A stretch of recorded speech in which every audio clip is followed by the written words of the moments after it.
문재인 정부 시절에 원자력 산업이 망한다는 소식 제가 피가 터지게 이야기했습니다. 대한민국에서 수많은 선배들, 수많은 대통령들이 고생했다. 수많은 대통령은 아닌가요? 수많은 지도자들이 진짜 고생을 해서 원자력 산업을 세계 1등으로 만들어 놨더니 그 산업을 다 망하게 만들었다. 그렇게 제가 이야기한 것 여러분들도 기억하실 겁니다. 그런데 말입니다. 원자력 산업은 그나마 탈원전을 친원전으로 바꾸면서 뭔가 태동되고 다시 활력을 찾아가는 그런 모습이 보입니다.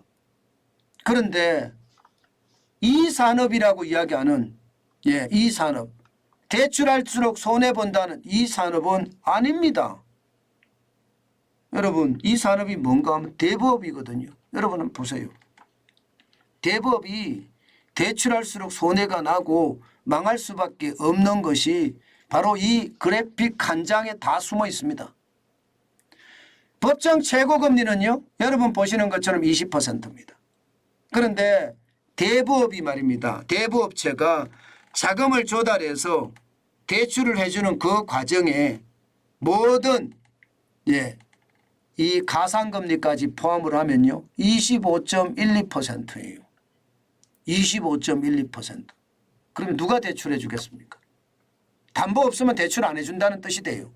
대출 아예 안 해준다는 뜻이 됩니다. 이게 실제입니다. 대형 대부업체 기준으로 봤더니 말입니다. 조달금리가 5.63%. 지금 금리가 많이 올라서 이만큼 올라갔습니다. 대손 비용은요 11.03%입니다. 대출을 해줬는데 돈을 못 받는 걸 말하는 거예요. 그러다가 모집 비용은 2.86%입니다. 대부업에 대출을 해주려고 그러면 대출 모집인이 있을 거 아니에요. 그 모집 비용, 광고 비용, 마케팅 비용이라고 생각하시면 됩니다.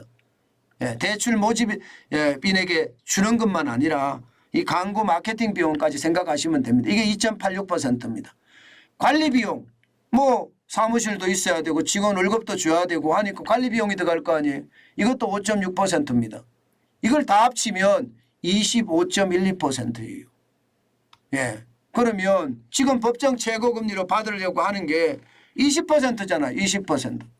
20%면 실제 대출에 필요한 금리는 25.12%인데 법정 최고금리는 20%만 받아라. 여러분은 사업하시겠습니까? 아마 사업 아무도 안 할 겁니다. 그런데 이게 개선이 안 돼요. 개선이. 왜 개선이 안 되죠? 아마도 말입니다. 아마도 이 포퓰리즘 때문이거든요. 여러분 보세요. 보시다시피 말입니다. 법정 최고금리가 2002년 10월에서 2007년 10월까지는 66%였습니다. 그러다가 말입니다. 2014년 4월에는 39%로 떨어뜨렸고요. 그리고 문재인 정부에 들어와서 39%가 27.9%로 떨어졌습니다. 그리고 현재는 20%예요. 그러면 이 20%로 내가 25%를 부담하면서 대출해주는 자선사업을 할까요? 안 하죠. 안 합니다. 저는 이게 여러분 시장에서 굉장히 큰 충격을 준다고 생각합니다. 대출 시장이라는 게 여러분 반드시 말입니다. 일률적으로 정해질 수가 없거든요. 시장은 굉장히 다변화되어 있다고 하잖아요. 1금융권이 있으면 2금융권이 있고요. 2금융권 다음에 상금융권이 있는 거예요. 대부업이 상금융권으로 봐야 되거든요. 3금융권으로. 그러면 1금융권은 이자가 좀 싸겠죠. 대출금리가 뭐 많으면 한 7% 이렇게 된다고 하잖아요. 2금융권은 많으면 한 14% 이 정도 간다고 하죠. 그럼 3금융권은요. 지금 금리가 올랐으니까 금리가 지금 여러분도 알다시피 1년 한 6개월 만에 0.5%의 금리가 3.5%까지 올라갔잖아요. 그럼 3%가 올라간 거예요. 그러면 거기에 대한 어떤 시장의 금리도 맞춰줘야 되는데 맞춰주지 않으니까 이게 난리가 난 겁니다. 그러니 대부업체들을 대출해 주겠습니까? 안 해주죠. 신규 대출이 지금 엄청 줄었습니다. 지금 작년 대비해 보면 분기 대비입니다. 작년 4분기 대비해 보면요. 2023년 1분기가 81.9%가 줄어들었어요. 81.9%. 예. 적어도 9,292억 원이 줄어들었습니다. 이게 대출을 그래도 해주기는 해준다는 뜻이죠. 이 해주기는 해준다는 뜻, 이것은 여러분 아주 간단합니다. 아주 간단합니다. 쉽게 말하면 대손 비용이 없는 사람이 대손 비용이 없는 사람. 다시 말해서 담보를 잡고 말입니다. 빌려주는 거예요. 그럼 대손 비용만큼 내가 이익이 되는 거 아니에요. 예. 만약에 안 갚으면 그 담보를 해결하면 되니까요. 그러니까 대손 비용이 없는 거죠. 그래서 말입니다. 이게 그나마 시장의 대출은 명맥을 유지해 간다. 이렇게 이야기할 수 있습니다. 그러나 여러분 시장의 81.9%가 시장의 신규 대출이 빠진다는 건 이거는 시장이 망했다는 뜻 아닌가요? 2022년 2분기만 보세요. 분기에 1조 2,079억 원을 지금 했습니다. 그런데 여기에 따지면 지금 최악이잖아요. 제가 한 산업이 무너진다는 게 이런 거예요. 산업은 다양하게 존재해야 됩니다. 나는 신용등급이 좋으니까 1금융권에 빌릴 수 있어야 되고, 나는 신용등급이 조금 나쁘니까 저축은행에 빌려야 되고, 나는 신용등급이 더 나쁘니까 대부업에 빌려야 되고, 이런 어떤 다양성이 시장에는 있어야 되거든요. 그런데 그 다양성이 없으니까 지금 시장 전체에 대한 위협은 굉장히 커진다고 이야기할 수가 있죠. 결국 말입니다. 이렇게 되면요. 뭐 이자 비용이 높아서 안 돼 이렇게 이야기하지만 27.9%나 39%로 받으면 안 돼 이렇게 이야기하지만요. 시장은 다양성이잖아요. 39%라도 받고 싶어 하는 거예요. 왜?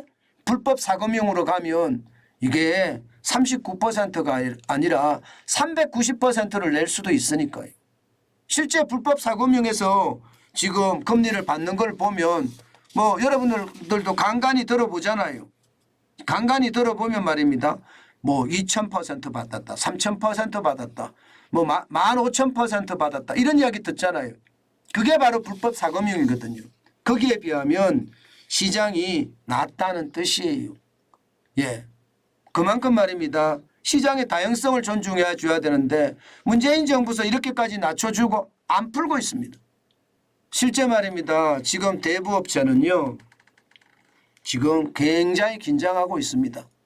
이제 이대로 가면 이게 끝이다. 여러분 2022년에 15조 8,676억 원까지 대출을 해줬거든요. 이거 고정적이에요. 안 움직입니다. 안 움직여요. 예, 안 움직입니다. 지금 뭐 적어도 말입니다.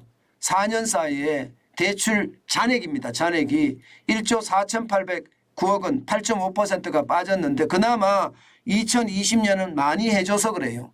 2020년이나 2021년을 보면 더 심각하죠. 저는 시장의 다양성을 왜 이렇게 무시하는지 모르겠습니다.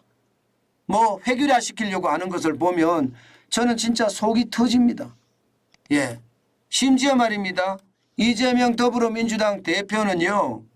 예, 이 법정 최고금리를 10%까지 하겠다. 10%까지 내리겠다. 이렇게 이야기했거든요. 그거는요. 여러분 진짜 시장을 모르는 이야기예요.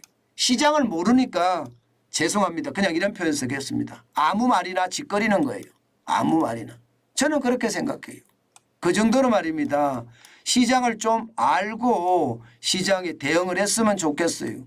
시장을 모르고 말입니다. 그냥 아무 말이나 이야기하려고 그러면 그건 국가 지도자를 하면 안 되죠. 시장을 정확히 이해하고 시장을 좀 이야기를 해야 되는데 그렇지 못한 것이 저는 안타깝다. 그런 생각을 자주 합니다. 여러분, 윤석열 정부가 자유민주주의와 시장경제를 기치로 내걸었으니까 지금 대부업에도 말입니다. 시장 원리를 적용해 줬으면 좋겠어요. 빨리 하지 않으면 지금 대부업이 말라 죽는다.